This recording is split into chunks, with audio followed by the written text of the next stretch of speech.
All right then. Hey, it's me, John in the desert, and as many of you may know, the past 2 years we have raced in the Baja 500. We raced a Class 11 Volkswagen, and as the 40 years I've been driving in the desert, I think, hey, I know how to drive in the desert. I'm all good with this stuff. But you know what? Holy cow, Baja says, hey John, here's your ad. I've had my ass handed to me 2 years in a row running a Class 11. I figured we need something a little bit more substantial. Wow, can't even speak. Substantial. So, I started searching around, and both myself and my co-driver, Jeff White, we've both worked for Mercedes-Benz. We are both part of their G-Wagon demonstration team. We have a strong, appreciation for what the G-Wagon is all about. It's a very misunderstood car, especially in this country. It's been used by militaries throughout the entire world for the past 40-something years. They are built. They are one tough vehicle. We said, hey, if there's anything that can get us through Baja, bam, how about a G-Wagon? I went on Copar, which is an auction site, and I registered for Copar. I found a 2003 Mercedes-Benz G500, and I bid on it. Yes, of course I won. And picked it up in Los Angeles. Did have a couple of issues with it, but working through those. But I want to take you along. We're going to build this G500 into our Baja race car. And so and here it is now. So we're going to build, wait. Here it is now. So this is the G500 that we're going to be building into our Baja race car. That's Melissa's G5. This is our soon-to-be race car. So I'm going to start documenting that. If you want to follow along, that'd be great. The G500 Baja build starts now.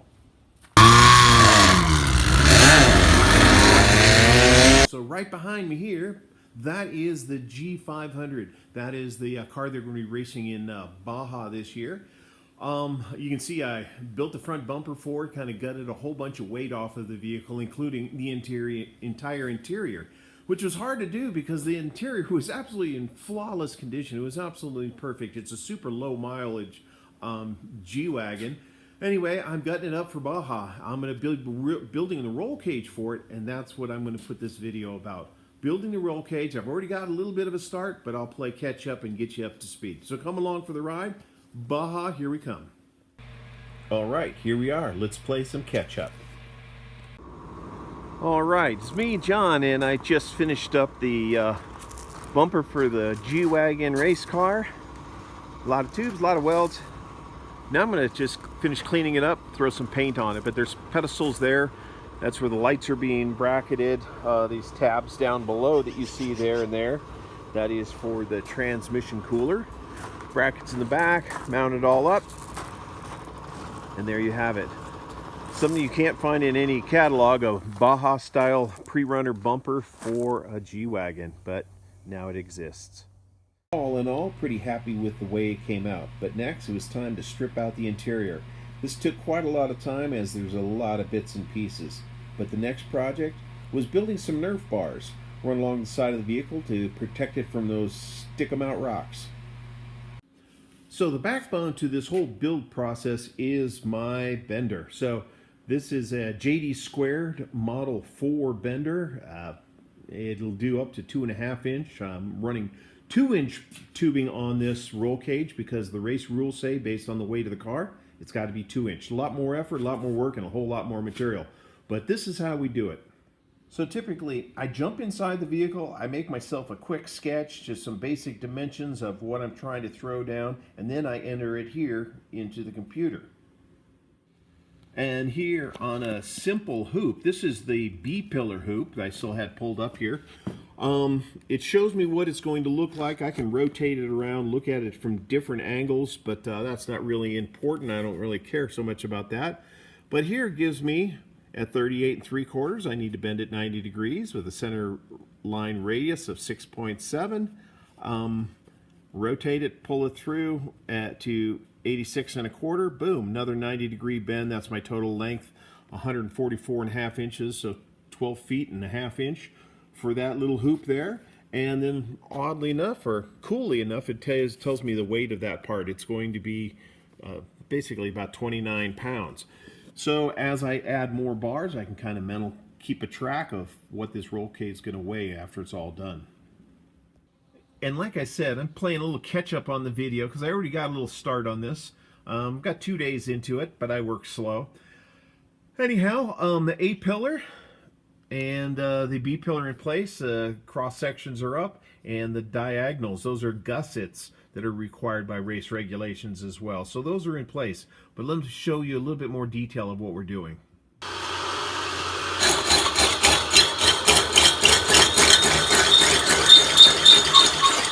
And that is the end of our first fish mouth cut. And let's go do the other side, then we'll test fit it.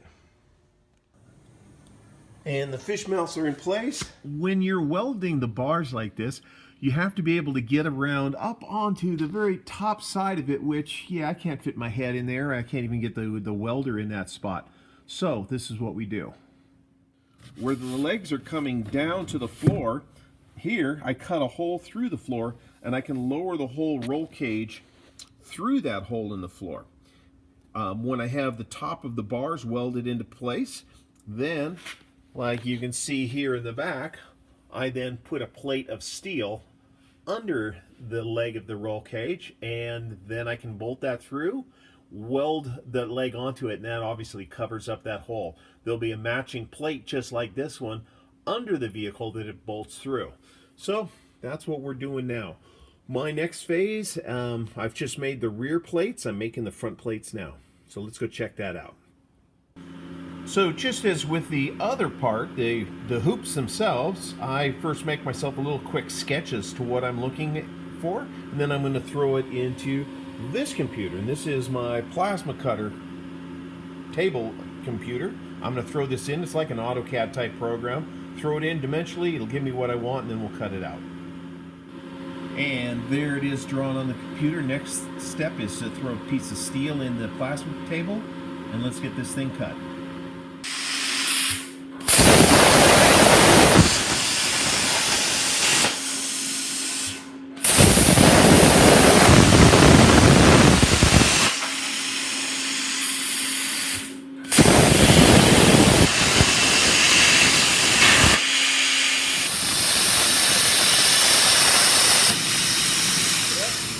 Get this out of the way and grab it up. Hot part.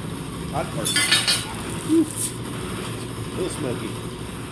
And there you can see the before and after. This is the before, obviously that's the after. Now I'm going to go take it, get it cleaned up a little bit, ready to install. So I've made up some cardboard templates of the gussets I'm going to be adding. You can see right here in the rule book that it shows gusseting needs to be placed wherever you have it attached at an angle that there's only a single bar supporting it. So here I'm going to add these gussets. Now next I'm going to go draw it here on the plasma table computer, and of course I've copied my cardboard template into the computer, but then I've actually added some holes. Now these aren't to make it lighter, although they will make it lighter. They also do in fact make it stronger. I'm going to be putting some dimple dies in here, but first we need to cut them out. And of course this is what it looks like now that after I've gotten one cut, I went ahead and cleaned it up, added some dimples with the dimple die tool, and that inherently gives it a lot more strength. Let's go fit these things and see what they look like. Alright, there it is. Nothing left to do, but let's go ahead and weld that thing in there.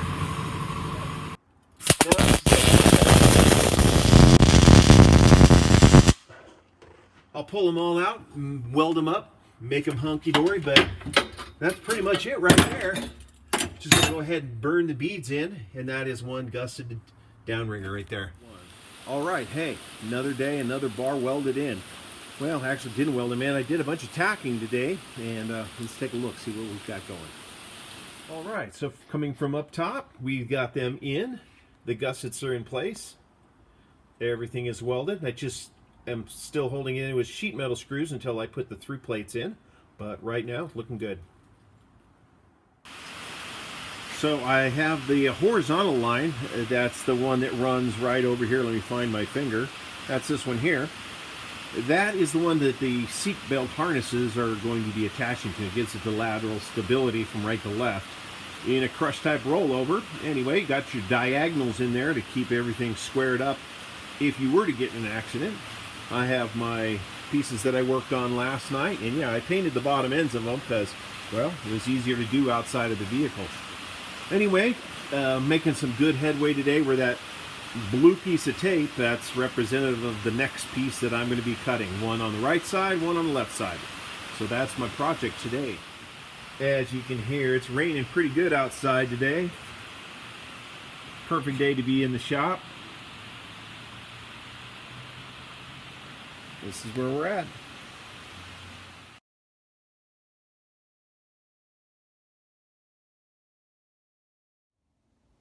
And bang, boom, chugga-lugga. I've got all the bars for the main portion of the roll cage tacked in. They're just tacked here. Got the rear stays in and up in the front of the vehicle. The two side bars that are required with the score criteria.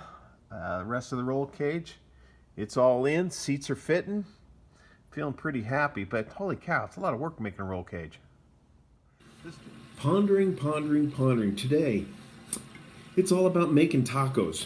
Flour corn tortillas, you know, little lettuce, little cilantro, some salsa, some nice whatever meat you're liking. Not that kind of tacos. We are building our race car for Baja coming up this year, and working on the roll cage. Now, part of the roll cage specifications, and I'm kind of pondering those right here, upside down and all, the gussets. And we call this kind of gusset here, this is called a taco gusset. Now, that's the kind of tacos we're talking about. So today, we're going to talk about making taco gussets. So come along, and we'll show you what we got. All right, so out in the shop today, it's a whopping 42 degrees. You can see my breath. Yeah, it's a little chilly out here, but we still have work to do because June is coming, whether we're ready for it or not. We're going to have to work our tails off to get this car ready in time. As I said today, we're going to be working on what we call taco gussets. Now, this is the support where two bars come together kind of like this, and it's the gusset that's giving it that additional strength. Race rule says I've got to have them, so therefore I've got to make them. I made this one, but let me show you how we did that. It's a pretty simple process, but the first thing I needed to do, I made a cardboard template. Kind of gave me the basic shape that I was looking for, laid it out on the plasma cutter, cut out that shape, and then used my dimple dies to pump some dimples into it. Gives it that additional strength. Also, they look cool. And then I needed to bend the shape into it. Now, I didn't have any tools that would do that, so I had to make one, and I'll show you how that works at all. Now, I've taken the cardboard template, the dimensions off of it, I've traced them into the plasma computer, and it is ready for cut. You can see the 6 holes I put in there for the dimple dies and the basic shape. Let's go ahead and get it cut out. And I'm going to hit machine and cut, and it's going to go get it done for us.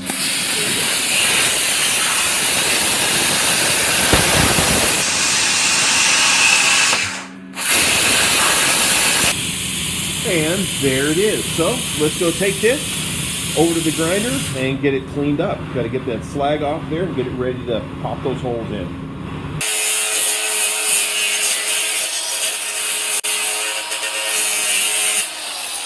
Just like that, ready to go.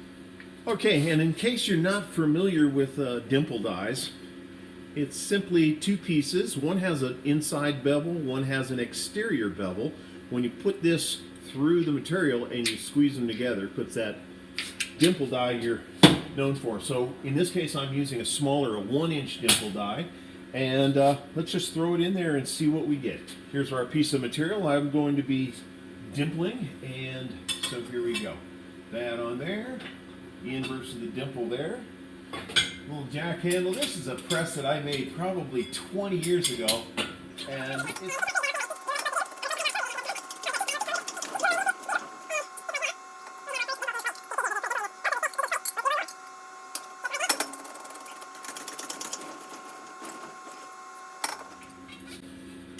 all right. So now we have our 2 dimples into the plate, and this actually gives a lot more rigidity when it's welded in. But now I have to bend the taco shape into it. Let me show you what I've done for that. Get this stuff out of here. I made this. 2 pieces of 2-inch box tubing, but I got this thicker stuff because it has these nice radius edges. This is a piece of the same roll bar material, but you can see I put a piece of thinner material inside of it. I've actually sleeved it. And so between the two, I'm going to force this through that, bending that taco shape. Check that out. All right, I've got it loaded in there.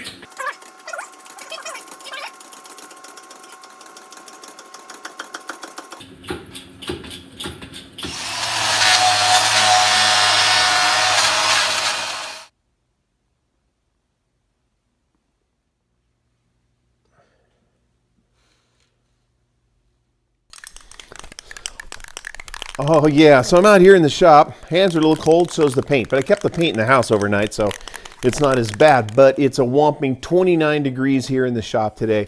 A little cold. I have been running the heater out here, took the edge off, but it's kind of loud when I'm videotaping. So I'm about ready to throw some paint down on the roll cage. I've masked off the bottom, throwing a little paint down. What a pain in the butt, because it goes everywhere and you're always worried about overspray inside the whole rest of the car. So I've been doing a little piece at a time here and there where I can reach in and then masking it off. So let's go do some painting.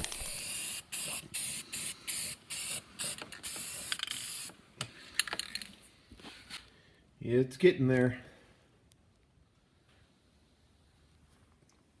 More paint happening. Just got those 2 bars going back to crawl in there and get between and finish up the paint on those, but the rest of it is all painted up. Pull that masking tape out of there, give this paint a chance to dry first, but hopefully this will then pass inspection.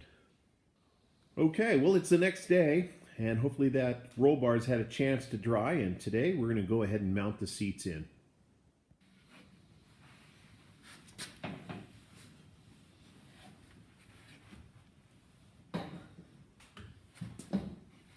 That's not going to work. Kind of like playing Tetris with car seats.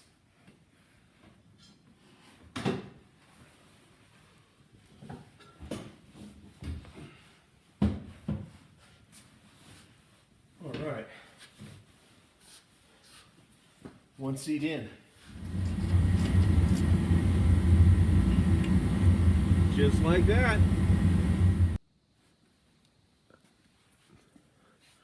Seats are in. Next step is I have ordered the 5-point harnesses, and not only do we have to just put those in, I've got to create the mounting brackets that hold them in. There's also coming up, we've got the window nets and all the brackets for the navigation, the radios, miscellaneous electronics like that.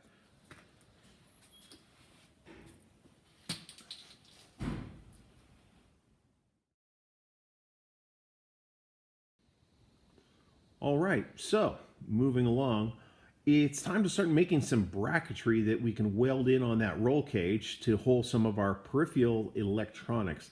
Our navigation system, our communication system, we've got the intercom system, control panel, switches, a lot of good stuff like that. So I'm going to start making the brackets for that. So the first part to getting these things mounted is I've added an additional bar into the roll cage. It's 1.5 DOM being tied into the 2-inch DOM tubing. It does not have to be as large in diameter because it's not considered structural. This is going to be what basically I mount all of my electronics to. And just as before, we lay it out in the plasma cutter, cut the part out, get it ground down, get it cleaned up. Then I'm going to go ahead and tack weld it in, mounting the electronics just temporarily to get them into the right spot. Then pull the electronics, and then we go ahead and go back and weld everything in, get it finalized, get it sanded up, and then we'll go ahead and get it welded into the roll cage. Got a couple more brackets to add to it, and you'll see those here. Well, that's going to conclude this video for now. So I'm trying to keep them in under 20-minute little segments. There's probably going to be a total of 3 that conclude this entire build for Baja, the G-Wagon project for 2020. Anyway, if you like, please go ahead and subscribe. I'd like to keep you updated and show you how this project is moving on, so subscribe. Look forward to hearing things in the comments. I try to answer each and every one of them. So this is for this video. This is me, John in the desert, saying, hey, I'd like to hang out, but I got more building to do. Stay tuned. We'll be back.